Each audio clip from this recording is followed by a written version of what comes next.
अस्सलामुअलैकुम, welcome back guys. आज के इस लेसन के अंदर हम सीखने वाले हैं दो स्पोकन इंग्लिश स्ट्रक्चर्स, जिनकी मदद से हम स्क्रीन पर लिखे हुए फ़िक्रात को इंग्लिश में बोल सकेंगे। इस तरह के फ़िक्रात हम अक्सर अपनी डेली लाइफ के अंदर यूज़ करते रहते हैं। फ़िक्रात क्या है? किसके कहने पर तुम वहाँ गए, किसके कहने पर तुमने मुझे कॉल की। फर्स्ट टाइप के तो फ़िक्रात हैं ये वाले, इनके लिए हम यूज़ करेंगे एक स्पोकन इंग्लिश स्ट्रक्चर। और अब देखते हैं सेकंड टाइप के फ़िक्रात। सेकंड टाइप के फ़िक्रात हैं अगर ज़रूरत पड़ी तो मैं तुम्हें बता दूंगी, अगर ज़रूरत पड़ी तो मैं वहाँ जाऊंगा। तो इस तरह के भी फ़िक्रात के लिए हम यूज़ करेंगे एक स्पोकन इंग्लिश स्ट्रक्चर। इस तरह के फ़िक्रात हम अक्सर डेली लाइफ के अंदर यूज़ करते रहते हैं। तो आज के इस लेसन के अंदर हम देखेंगे कि इस तरह के तमाम फ़िक्रात को हम इंग्लिश में कैसे बोल सकते हैं। लेसन को शुरू करने से पहले अगर अभी तक आपने चैनल को नहीं सब्सक्राइब किया तो चैनल को कर ले सब्सक्राइब, ताकि हर आने वाला लेसन आपको भी मिलता रहे और आप लगातार हमारे साथ इंग्लिश सीखते रहें। अब चलते हैं और आज के लेसन का आगाज़ करते हैं। जो फर्स्ट टाइप के फ़िक्रात हैं उनके लिए हमने यूज़ करना है एट हुज़ बिहेस्ट, किसके कहने पर। एट हुज़ बिहेस्ट, किसके कहने पर। तो इसका इस्तेमाल करेंगे हम आज के फ़िक्रात के लिए। जो फर्स्ट टाइप के फ़िक्रात हमने अभी देखे हैं, इसका सबसे पहले देख लेते हैं स्ट्रक्चर के, हमने इसे यूज़ कैसे करना है। स्ट्रक्चर क्या है कि सबसे पहले हम लिखा करेंगे at whose behest, at whose behest. उसके बाद आ जाया करेंगे हेल्पिंग वर्ब, क्योंकि हम एक तरह का हम इंटेरोगेटिव फ़िक्रा बना रहे हैं, हम किसी से पूछ रहे हैं किसी चीज़ के बारे में, ठीक है। तो इसलिए हेल्पिंग वर्ब आ जाता है सब्जेक्ट से पहले जब भी हम इंटेरोगेटिव फ़िक्रात बनाते हैं। तो सबसे पहले हमने यहाँ पर लगा लेना करना है हेल्पिंग वर्ब, उसके बाद आ जाया करेगा सब्जेक्ट, फिर आ जाया करेगा मेन वर्ब और उसके बाद ऑब्जेक्ट। हेल्पिंग वर्ब और मेन वर्ब ये दोनों टेंस के अकॉर्डिंग चेंज होते रहेंगे। जिस टेंस का भी हम फ़िक्रा बनाएंगे, प्रेजेंट का, पास्ट का, कंटिन्यूस का, फ्यूचर का, जैसा भी फ़िक्रा बनाएंगे उसी के मुताबिक ये दोनों तो चेंज होते रहेंगे, बाकी सब कुछ वैसे ही रहेगा। तो अब चलते हैं नेक्स्ट और इसका इस्तेमाल करते हैं और देखते हैं कि हमने इसकी मदद से फ़िक्रात कैसे बनाने हैं। इसकी कुछ प्रैक्टिस करते हैं। अभी यहाँ पर है हमारे पास पहला फ़िक्रा, किसके कहने पर तुम वहाँ गए थे। ठीक है, किसके कहने पर तुम वहाँ गए थे। गए लगा लें या गए थे, एक ही मतलब है, ठीक है। एट हुज़ बिहेस्ट, सबसे पहले हमने लिख लेना करना है एट हुज़ बिहेस्ट, किसके कहने पर तुम वहाँ गए थे, ठीक है। फिर आ जाएगा माजी का, क्योंकि जुमला है पास्ट सिंपल का जुमला है, तो इसलिए पास्ट सिंपल के अंदर जो हेल्पिंग वर्ब है वो है डिड, इसलिए हमने लगा लिया उसके बाद डिड। एट हुज़ बिहेस्ट इतना लिखने के बाद स्ट्रक्चर को ऊपर फॉलो करेंगे, इतना हमने लिखा, उसके बाद आना है हेल्पिंग वर्ब, हमने हेल्पिंग वर्ब लगा लिया डिड, फिर यहाँ पर आना है सब्जेक्ट, ठीक है। तो ये है तुम, यू आ गया यहाँ पर यू, और उसके बाद आ जाना है मेन वर्ब जाना, गए, जाने की इंग्लिश आ गई गो। ऑब्जेक्ट क्या है वहाँ, there. At whose behest did you go there, at whose behest did you go there, किसके कहने पर तुम वहाँ गए। तो इस तरह हमारा ये सेंटेंस कंप्लीट हो जाता है। नेक्स्ट चलते हैं अगले सेंटेंस पर। नेक्स्ट सेंटेंस है किसके कहने पर तुमने ये किया था, किसके कहने पर तुमने ये किया था। ये भी जुमला पास्ट सिंपल का है, तो इसे भी सेम ही बनाएंगे। At whose behest did you do this, at whose behest did you do this, किसके कहने पर तुमने ये किया था। यहाँ पर आता होता है डिड, सब्जेक्ट से पहले हमने ये लगा दिया डिड, फिर आ गया सब्जेक्ट यू, और उसके बाद ये मेन वर्ब की आती होती है जो फर्स्ट फॉर्म। पास्ट सिंपल के अंदर मेन जो है ना ये वर्ब की आती है फर्स्ट फॉर्म इंटेरोगेटिव और नेगेटिव फ़िक्रात के अंदर। तो उसी तरह हमने यहाँ पर फर्स्ट फॉर्म इसकी लगाई और उसके बाद आ गया दिस ऑब्जेक्ट, ठीक है। At whose behest did you do this, किसके कहने पर तुमने ये किया था। नेक्स्ट चलते हैं अगले सेंटेंस पर। नेक्स्ट सेंटेंस है किसके कहने पर तुमने मुझे कॉल की। At whose behest did you call me, at whose behest did you call me, किसके कहने पर तुमने मुझे कॉल की।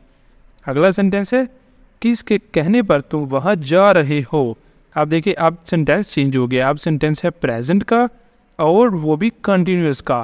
पहले जो सेंटेंसेस हमने अभी देखे हैं वो थे पास्ट के, अब सेंटेंस आ गया है प्रेजेंट कंटिन्यूस का। तो अब हमने उसी के मुताबिक अपना हेल्पिंग वर्ब और मेन वर्ब चेंज करना है। At whose behest are you going there, at whose behest are you going there. Present continuous के अंदर हमें पता है कि हेल्पिंग वर्ब कौन कौन सा होता है, हेल्पिंग वर्ब है इज, एम, आर।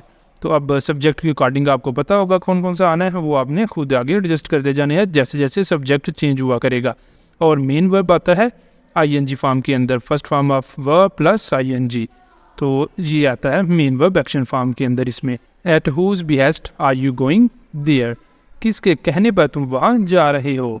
नेक्स्ट चलते हैं अगले सेंटेंस पर। अगला सेंटेंस है किसके कहने पर आप खाना खा रहे हो, किसके कहने पर आप खाना खा रहे हो। At whose behest are you eating now, at whose behest are you eating now, किसके कहने पर आप खाना खा रहे हो। ठीक हो गया, तो ये भी सेंटेंस हो गया है कंप्लीट। अगले सेंटेंस पर चलते हैं। आगे यहाँ पर है 2 सेंटेंसेस, ये वाले हैं तो हैं आपके लिए, इन्हें आपने करना है और करके इनका आंसर बताना है कमेंट बॉक्स के अंदर।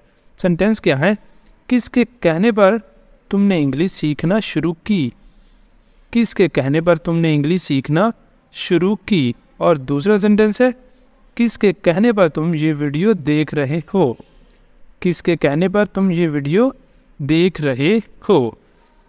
अब पहला जो सेंटेंस है वो है पास्ट का, पहला जो सेंटेंस है वो है पास्ट का, इसको आपने पास्ट टेंस के अकॉर्डिंग ही बनाना है। और दूसरा वाला है ये है प्रेजेंट का और वो भी कंटिन्यूस का, तो ये वाला भी आपने उसी के मुताबिक ही बनाना है। अब यहाँ तक हमारा पहला स्ट्रक्चर जो है वो कंप्लीट हो गया है। अब नेक्स्ट चलते हैं अगले स्ट्रक्चर पर। दूसरा स्ट्रक्चर जो आज का है उसे शुरू करते हैं। अब अगला स्ट्रक्चर है जिसके अंदर हमने देखना है यूज़ इफ़ नीडिड का। ठीक है, अगर ज़रूरत पड़ी मैं तुम्हें बता दूंगी, अगर ज़रूरत पड़ी तो मैं तुम्हें कॉल कर दूंगी, अगर ज़रूरत पड़ी तो मैं वहाँ आ जाऊंगी। इस तरह के फ़िक्रात भी हम अक्सर बोलते रहते हैं, तो इनके लिए हमने इफ़ नीडिड का इस्तेमाल करना है और देखते हैं हम इन्हें कैसे इंग्लिश में बोल सकते हैं। सबसे पहले इसका स्ट्रक्चर देख लेते हैं। स्ट्रक्चर क्या है, सबसे पहले लिखा करेंगे इफ़ नीडिड, उसके बाद आ जाए करेगा सब्जेक्ट, फिर आए करेगा विल, फिर आएगी फर्स्ट फॉर्म ऑफ वर्ब और लास्ट पर ऑब्जेक्ट। क्योंकि हमारे जितने भी फिक्रात होंगे वो होने हैं फ्यूचर के, कि ज़रूरत पड़ी तो मैं ऐसा कर लूँगी, ज़रूरत पड़ी तो ऐसा करूँगी। ठीक है, तो इसलिए ये जो लास्ट पर आ रहा है सब्जेक्ट विल और first form of verb plus subject, ये है फ्यूचर सिंपल का सेंटेंस एक। ठीक है, तो आगे देखते हैं हमने इसे कैसे कंप्लीट करना है। यहाँ पर हमारे पास पहला फ़िक्रा क्या है, अगर ज़रूरत पड़ी तो मैं तुम्हें बता दूँगी। इफ़ नीडिड अगर ज़रूरत पड़ी, इफ़ नीडिड मैं तुम्हें बता दूँगी। आई विल टेल यू, सबसे पहले सब्जेक्ट आ गया यहाँ पर आई मैं के लिए, उसके बाद हेल्पिंग वर्ब आ गया विल, फिर आ गया बताने की इंग्लिश फर्स्ट फॉर्म टेल, और फिर तुम्हें के लिए आ गया यू ऑब्जेक्ट आ गया यहाँ पर हमारे पास। If needed I will tell you, अगर ज़रूरत पड़ी तो मैं तुम्हें बता दूँगी। नेक्स्ट चलते हैं अगले सेंटेंस पर। अगला सेंटेंस है अगर ज़रूरत पड़ी तो मैं तुम्हें बुला लूँगी। ठीक है, if needed I will call you, मैं तुम्हें बुला लूँगी, अगर ज़रूरत पड़ी तो मैं तुम्हें बुला लूँगी या बुला लूँगा। ठीक है जी, बुला लूँगा बोल देते हैं जैसे सेंटेंस ऊपर लिखा हुआ है, अगर ज़रूरत पड़ी तो मैं तुम्हें बुला लूँगा। If needed I will call you, if needed I will call you. Next sentence है अगर ज़रूरत पड़ी तो हम उसे दावत देंगे, अगर ज़रूरत पड़ी तो हम उसे दावत देंगे। If needed we will invite him, if needed we will invite him, अगर ज़रूरत पड़ी तो हम उसे दावत देंगे। नेक्स्ट सेंटेंस है अगर ज़रूरत पड़ी तो हम आएंगे, अगर ज़रूरत पड़ी तो हम आएंगे। If needed we will come, if needed we will come, अगर ज़रूरत पड़ी तो हम आएंगे। यहाँ पर ये वाला सेंटेंस तो हो गया है कंप्लीट। अब चलते हैं नेक्स्ट सेंटेंस पर। नेक्स्ट सेंटेंस है अगर ज़रूरत पड़ी तो मैं वहाँ जाऊँगा, अगर ज़रूरत पड़ी तो मैं वहाँ जाऊँगा। If needed I will go there, if needed I will go there. और यहाँ पर ये वाले 2 सेंटेंसेस हैं आपके लिए, इन्हें आपने करना है और करके इनका आंसर बताना है कमेंट बॉक्स के अंदर। पहला सेंटेंस क्या है, अगर ज़रूरत पड़ी तो मैं आपकी मदद करूँगा, अगर ज़रूरत पड़ी तो मैं आपकी मदद करूँगा। और दूसरा सेंटेंस है अगर ज़रूरत पड़ी तो मैं इंग्लिश सीखूँगा, अगर ज़रूरत पड़ी तो मैं इंग्लिश सीखूँगा। तो ये वाले दोनों सेंटेंसेस हैं आपके लिए, इन्हें आपने करना है और करके इनका आंसर बताना है कमेंट बॉक्स के अंदर। और यहाँ तक हमारा दूसरा स्ट्रक्चर भी कंप्लीट हो जाता है और आई होप कि आपको इसकी भी अच्छे से समझ आ गई होगी। अब आप खुद से भी इस तरह के फ़िक्रात बनाकर खुद से भी इसकी प्रैक्टिस कर सकेंगे। तो इसी के साथ हमारा आज का लेसन भी हो गया कंप्लीट। अब अगर आपको वीडियो अच्छी लगी है तो वीडियो को लाइक कर दे, शेयर कर दे और चैनल को कर ले सब्सक्राइब, ताकि हर आने वाला लेसन भी आपको मिलता रहे और आप लगातार हमारे साथ इंग्लिश सीखते रहें। आप मिलेंगे सुबह नए लेसन के साथ, तब तक के लिए अल्लाह हाफिज़।